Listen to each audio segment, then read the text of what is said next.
नमस्कार प्यारे भाइयों बहनों और बच्चों। इस समय हम श्रीमद् भगवत गीता का अध्ययन कर रहे हैं।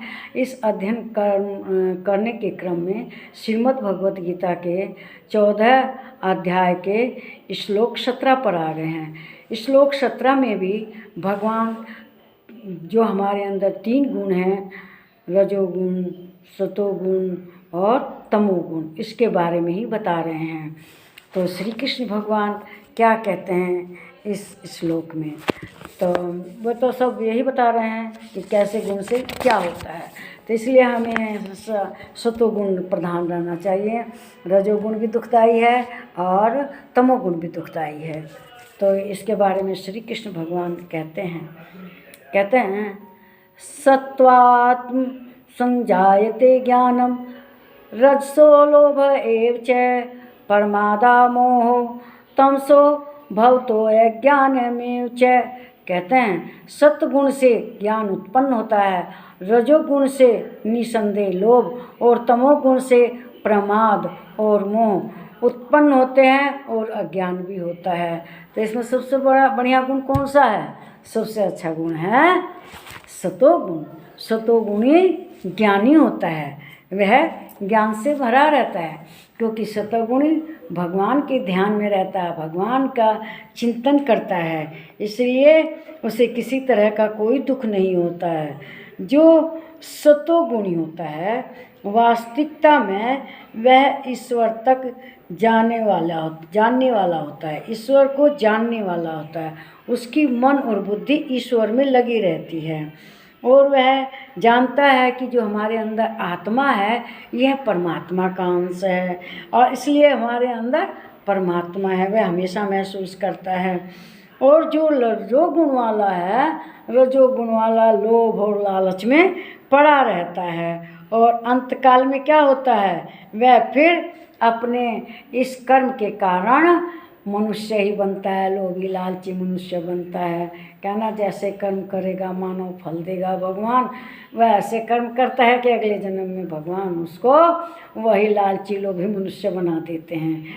और जो तमोगुण वाला है वह तो आलस्य, प्रमाद, अहंकार, मोह आदि के कारण हमेशा दुखी रहता है, उसकी बुरी अज्ञान रहता है, उसकी बहुत बुरी अवस्था होती है और मरने के पश्चात वह अगले जन्म में क्या होता है, पशु योनि में जाता है। तो इसमें सबसे अच्छा गुण कौन सा हुआ? सबसे अच्छा गुण सात्विक हुआ। तो हमें हमेशा भगवान की शरण में रहना चाहिए, उनका पूजा ध्यान पाठ वगैरह करना चाहिए, अपने सब कर्म भगवान के चरण में समर्पित कर देने चाहिए। जब हम भगवान का ध्यान करके कोई कर्म करेंगे तो हम गलत काम करेंगे ही नहीं। हम इस बात का हमेशा ध्यान रखेंगे कि भगवान किस कार्य से प्रसन्न होंगे, हम गलत कार्य नहीं करेंगे, क्योंकि हमारे दिमाग में तो हमेशा भगवान है और भगवान को ही सब कार्य समर्पित करते हैं, इसलिए हम अच्छा कार्य करेंगे। और अच्छे कार्य से क्या होगा, हम जन कल्याण के कार्य करेंगे, दूसरों के उपकार के कार्य करेंगे, किसी दुखी का दुख दूर करने का प्रयास करेंगे।